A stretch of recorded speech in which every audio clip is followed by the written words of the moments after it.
HGUC Jesta. Hey again everybody, Robert 184, 2Rs, 2Bs from gundam.tk and YouTube, and I'm continuing my look at a grunt suit from Gundam Unicorn. Yes, it's the Jesta, and it's time to take a look at all the parts. This is unpainted, except it is lined with some black and gray, and the real touch marker is actually really useful for going over the blue parts to get rid of the discolorations, and for putting on the tiny seals and a few extras. Good tweezers and a modeler's knife certainly help. Here are the parts for the main body once it's all put together. Here's the backpack with shield attached, beam rifle, and single beam saber. For extras, you've got 5 different sets of hands, an extra backpack attachment, just a single piece, and you pull this part out of the backpack when you actually attach the shield onto it. A look at the leg pre-assembly, you will notice that it's just got a solid foot here, nothing is going to move, and the ankle does have a roll point forward and back, and then it's got a ball there, and if you notice up here, this is going to bend, although it doesn't seem to move all that much, and you're just going to slide this part on, which is going to give you that second point of articulation. Starting at the bottom for the leg, you've got an unexciting feat in every way, except for the fact that you do get the color variation of the blue, green, and blue in there, so I like that. But where I really like it is just on the fact that they made these parts. At first I was a little bit disappointed by the lack of color variation in the feet. Outside of the blue here on the back and up here on the thighs, there's nothing. But when you put it together, when I look at that, I see the Unicorn Gundam and its horrible knees that don't want to transform that well on the master grade. All of the time anyway. But when you see this here, the fact that it looks just so detailed, so many lines, none of it needing lining, and it's going to look this good, is a winner for me. Now in terms of mobility, you're going to be able to spin this part around, and this is going to not move there. But you'll notice that this part will bend here, and then it bends again. So you do get a double bend down there, which is good to see. The ankle off to the side, front and back. For the waist, where I've already got this part attached on, anyway, when you take a look at the back, you're going to have a solid rear armor here with a gray piece on there. That's pretty much the only color that you're going to get there. Onto the side skirts, where you're going to be able to move them down, but that's not going to work once you've got a leg in there. But you can bring them up. If you bring your modeler's knife, and getting at it with your nails is a little bit tricky, you can pop that open and actually display it open, which I'm a big fan of. And on the front, they do you the service of giving you at least lining here. You don't have to put any lining on. I think that it looks clear enough by itself. But I put a little bit of black lining in on that blue. This is a sticker. So again, I would have wished if that had actually been a piece like they do on things like the real grade. But the fact that you've got the piping, a different color from the front skirts, and the grenades in there with this, I think it actually looks colorful enough for a win. But where it really wins is up here on the chest, and that is just for one simple reason. Well, you've got the cockpit there, it's not going to open of course. The shoulders are going to pop out, which is going to give you good mobility. A solid backpack attachment there, which is interchangeable, that's for a win. Up here you've just got a single peg, but what I'm talking about is the fact that you've got the color variations right here. And in the past, you can just imagine that they would have given you a lighter blue here and then a sticker to put on the front. But the fact that they actually give you this nice, very small piece here, which is actually quite large on the inside, and then you put in this blue part, it just gives you all the color variation. And if you've seen Gears of War and you've seen the speakers that they wear like Soundwave on their chest, I can't help but think of that, and I think it looks really sharp. The shoulders, really, there's nothing spectacular about them except for the fact that when you put them together with just a little bit of lining, I think they look really good, and that's because of good, deep channels and the fact that you've got differentiation here in height. So good job on that.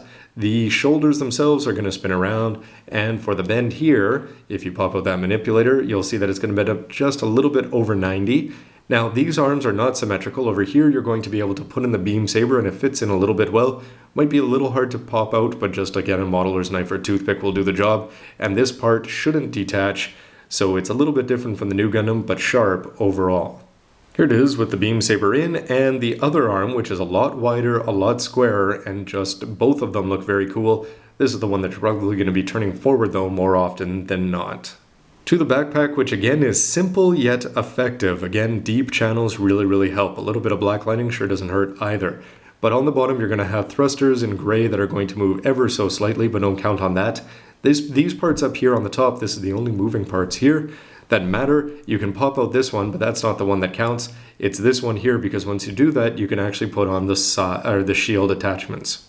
Speaking of which, when I was taking a look around the box, I was like, wow, look at how intricate those pieces are. And then when you cut them out, you're like, wow, that's just a single piece.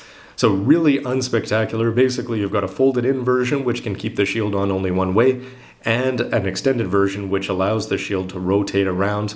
but I don't really like the fact that you've got these big open gaps down here.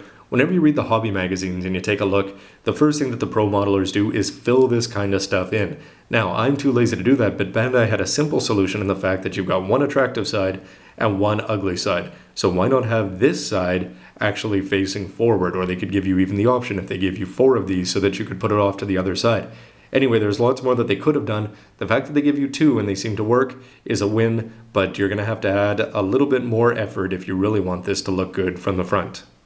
Here's the shield, though it's not exactly the way it should be right out of the box, but you do get 3 colors that you can see here: the gray, the light blue, and the dark blue. And first of all, this gray piece I think looks great. The fact that you've got those little things that look like rivets, sure they alternate colors, but you're holding it on. Add a little bit of paint. The fact that they've got channels there for your lining looks great. This is the actual attachment point up here that you're just going to put onto the arm attachment, but it's over here. Yes, it's very plain. So you can add either some symbols or numbers or things like that to jazz it up. My only real complaint being, as you saw in the unboxing, is that the fact that you have no color variation here. You've got these 4 parts protruding. They can look cool, but to make them look cool, you have to actually be able to see them. And if they're blue like everything else on the Jesta, they're not going to stand out at all. And when you look on the box cover, the first thing you see is, hey, there's this cool thing on the shield. For high-grade Universal Century, I know that this is to be expected, and you're saying that all you have to do is put on a little bit of tape and paint, and that's what I did. But anyway, it would be nice if Bandai, if they were showing off something so prominently on the box and on the cover, if they actually did that in plastic, especially when they didn't use all 4 colors on the A plate. Here's the 2 parts that I talked about so much from the shield. You can see the one untouched on the left, and I just taped that off. And actually I just primed it. I don't have any white paint on hand, but that'll have to do for now. Only one beam saber, and it's very light pink and made out of 2 parts. This thing is very easy to slide into the forearm, a little bit tricky to get out. It's got a nice channel while it's resting in there, but otherwise unspectacular and solid. And it's onto the beam rifle, which really underwhelmed me when I was seeing it on the box and in the unboxing, but it's really grown on me. And a little bit of lining of course helps because they give you a lot of channels and a lot of deep channels. So if you want to go in there, especially if you added a little bit of silver or some mechanical looking parts, I think it would look fantastic.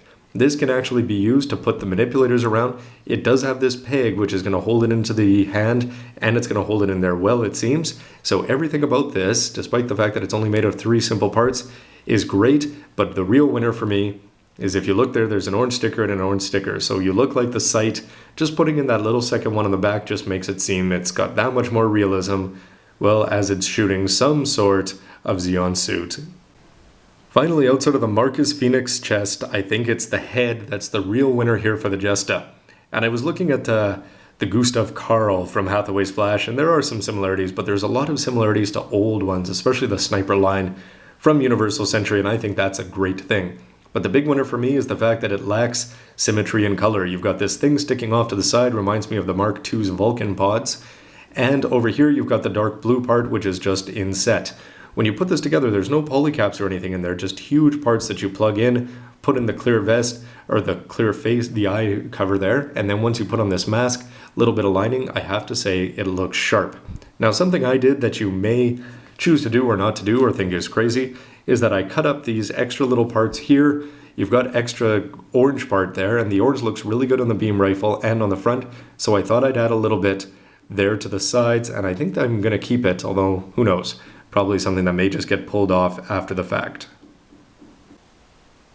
That'll wrap up my look at the parts of the Jesta, but how is it striking you so far? The lack of color doesn't seem to be bugging me. Once it gets all put together, that's the most important thing, of course, but in terms of parts and details, articulation seems to be good. They look like they put a lot of thought outside of the few small things like the backpack attachment facing the wrong way. But the head and the chest looking that good just gives me all the more optimism to put this whole thing together. So stay tuned to see the mobile suit and the final verdict as to whether this is a good kit for something that you might want to consider picking up. And as always, thanks for watching, because if you're not here, hey, what's the point? And please leave a comment and hit like if you do, and subscribe if you haven't already. See you next time, everybody. Robert184, gundam.tk. You know, with a better grip on that beam rifle, and actually this guy looks like he could be starring in his own action movie poster. Or propaganda poster, anyway.